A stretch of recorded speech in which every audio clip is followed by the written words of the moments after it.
Hey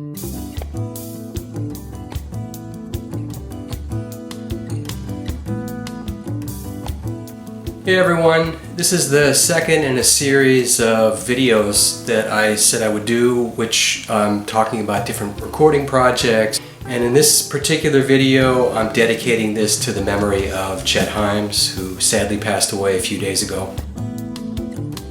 Chet was the engineer and the instigator really of the recording of Long Peter Madsen at Amigo Studios back in 1985, and we started work on that record on July 12th. Worked 12, 13, 14, and 15, which was the weekend of Live Aid. So in between recording, we would sit in the lounge and watch Live Aid.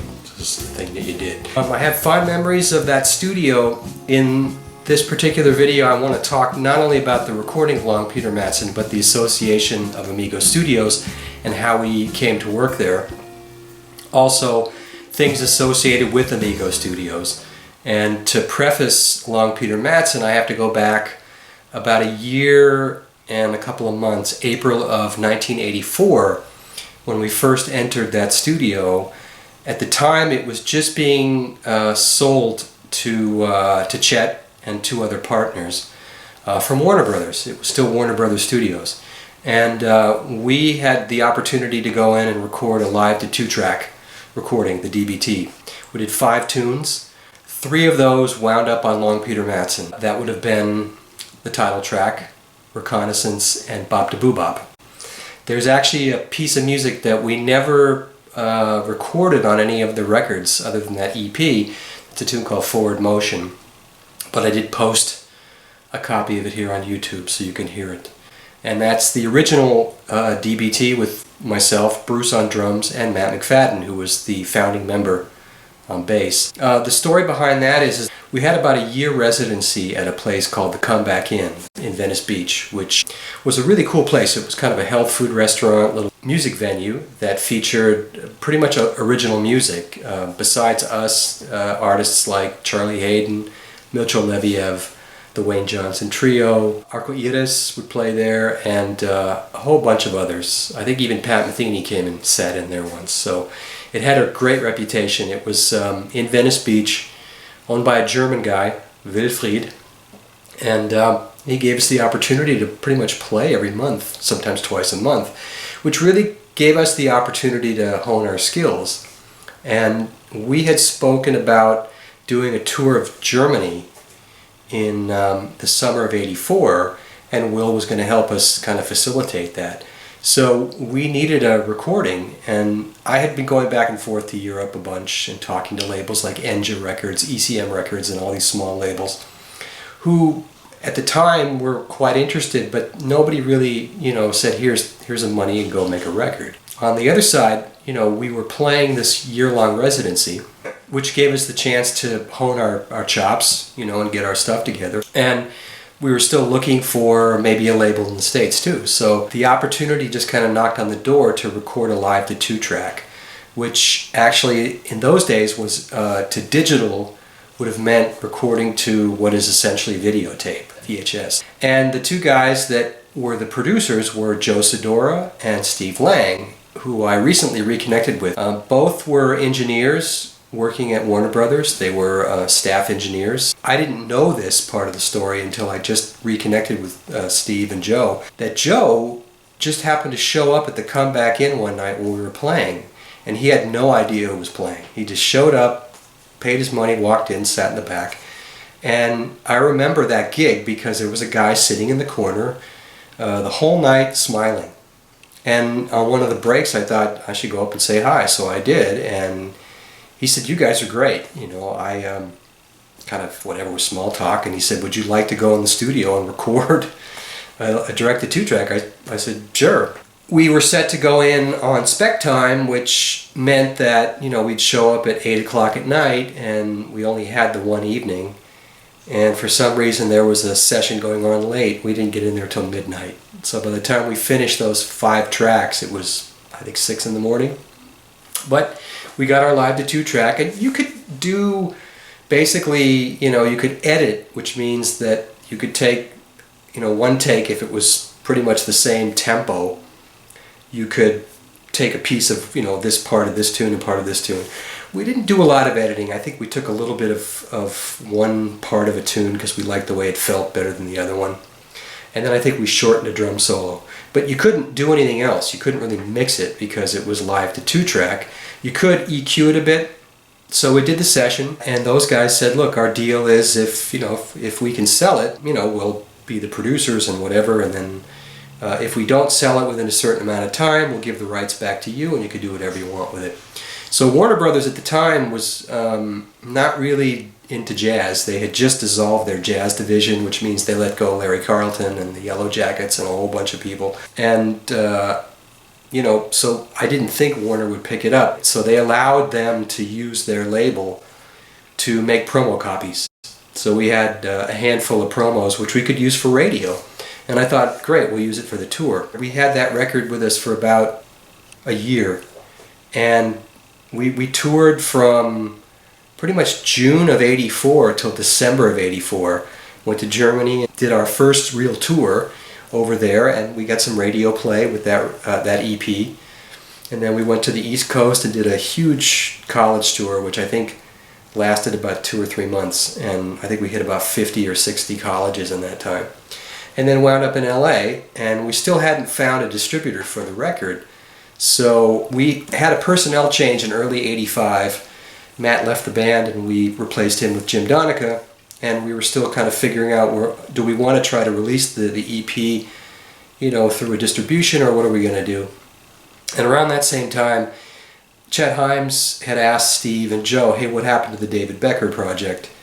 And they said, well, we haven't sold it yet, why? And he said, well, I'm taking over the studio, not only as owner, but as studio manager, so he had pretty much the say of who would do any kind of spec projects, aside from the projects that Warner Brothers booked or whoever.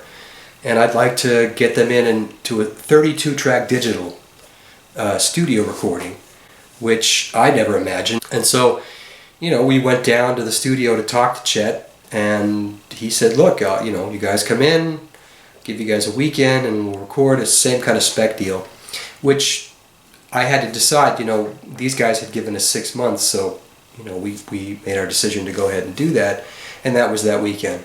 So, we went in and did the recording.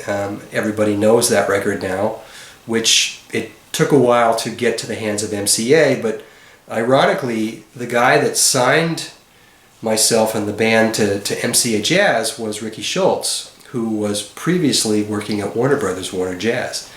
And when he got the job over at MCA to basically build a jazz division from nothing, he jumped at the opportunity, and of course he signed Larry Carlton and he signed the Yellow Jackets and a whole bunch of other people, and we were part of that.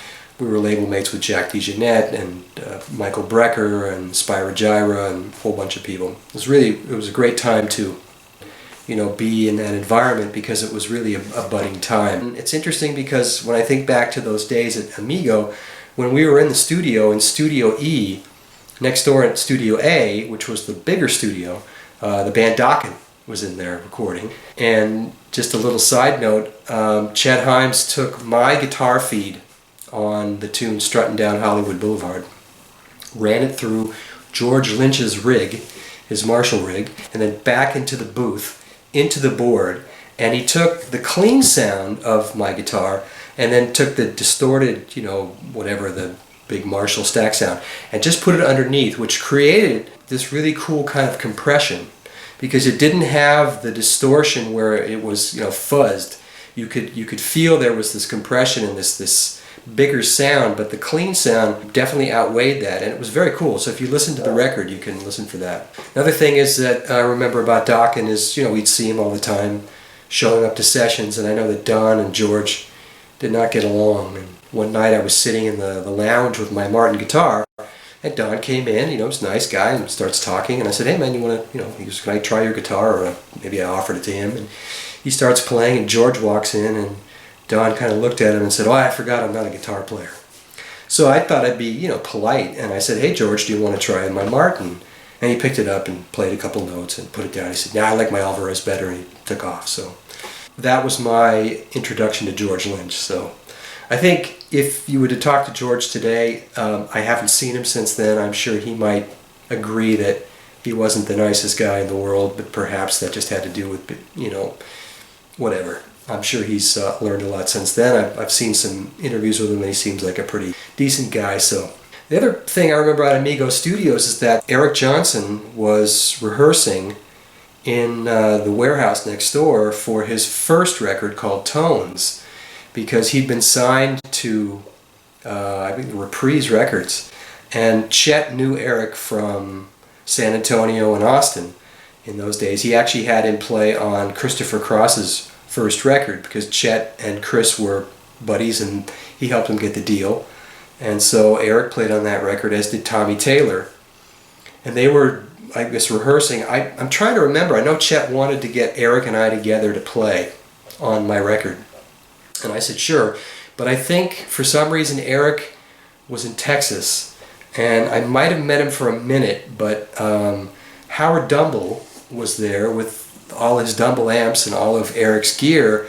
And Eric wasn't there the day that I started my session, so Howard said, do you want to use this amp on your record? And I said, sure. I didn't know anything about Dumble amps. He ran me through all the different things that it did, and we plugged it in and went direct and took the Dumble, and that's the sound that on for most of the guitars on Long Peter Madsen. It was funny because Howard was at the studio a lot, and Eric Clapton had come in to do something, some kind of overdub or something, and he saw one of the amps. I think it was that amp, and he loved it, and he just said to Howard, I want one.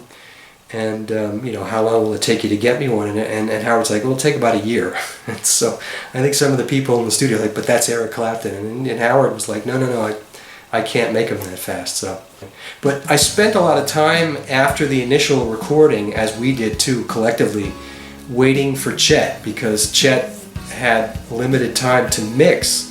On the original sessions, though, Chet was not the only engineer. Paul Brown, who you may know, who's a successful producer and also artist now, was just starting his production at Amigo, and he actually produced a friend of mine, Reggie Burrell.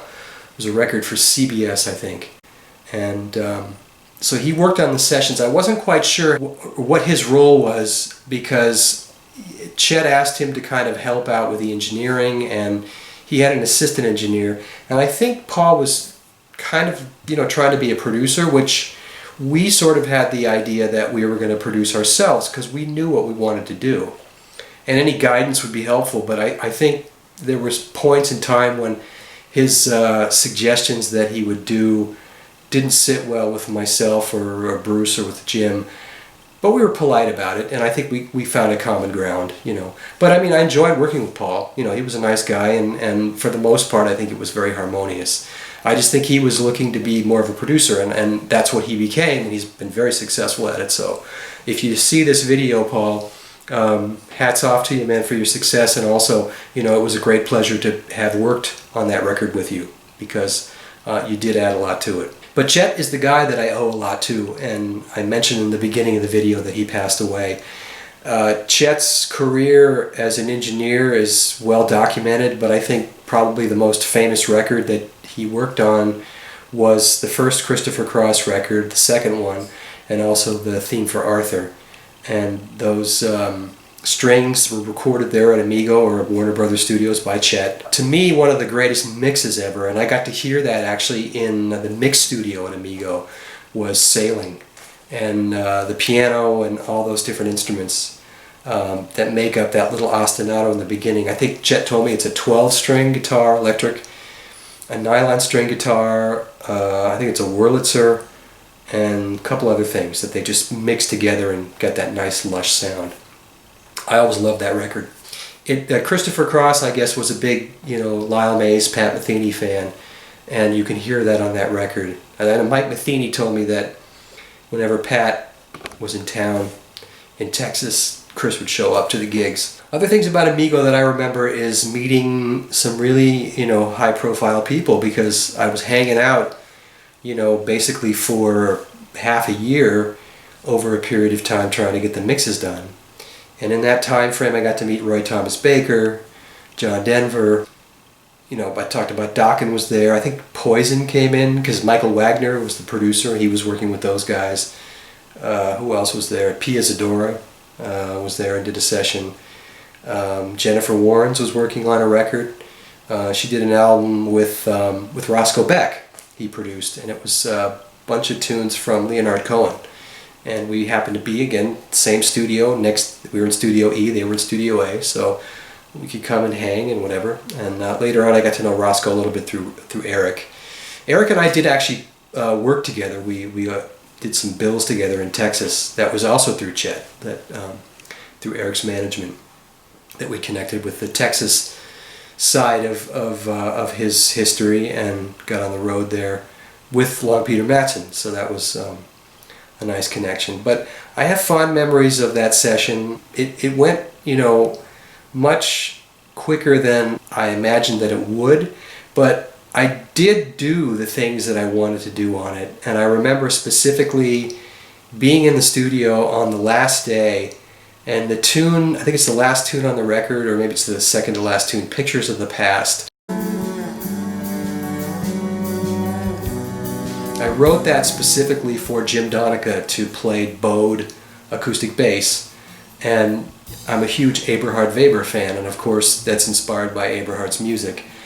And I wanted to put some synthesizer on there, some pads, and also some overdubbed electric guitar with swells.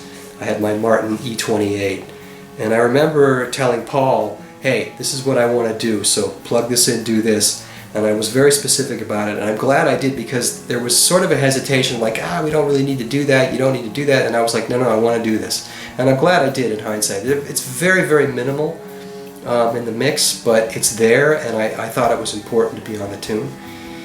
And, other things too about that record, we did, most of the stuff was live. I think my favorite track, I'd have to say, is Pepe.